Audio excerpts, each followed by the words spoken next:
Weche mamoko wayudo kanyo ni kamiti e od bura mamalo mano mabende rango kaka irito bunge pacho kae ka otelnegi kod jaod bura mano ma Baringo South mano migosi Charles Kamoren ne ochopo e kaunti mano ma Kisumu kae kama bende ne gikawo pach jopiny e wi loso chike mago mabende biro bedo ka bero yuto mago mag bunge e pacho kae.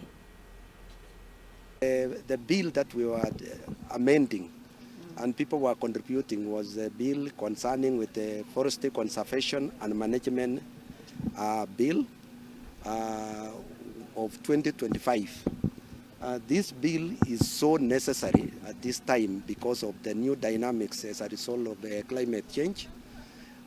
This bill is coming to assist in regulation, in formation of different bodies within the forestry over the management so that we can enhance revenue collection, we can enhance forestry coverage of 30% as by the international standards, also the 15 billion trees. Kathambi Chepkonye, Member of Parliament, Joro constituency, Nakuru County. In this bill, we are coming up with an academy where our officers are going to be trained, because this is purely a very special case.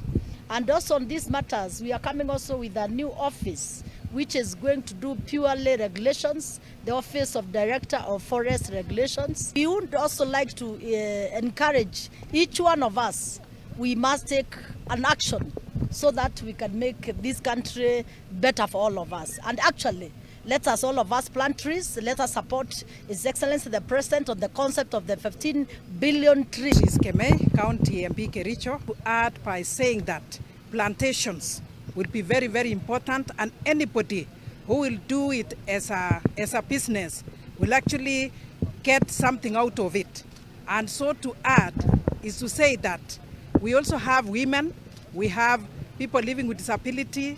From the participation here, they have to be included in the management of the forest.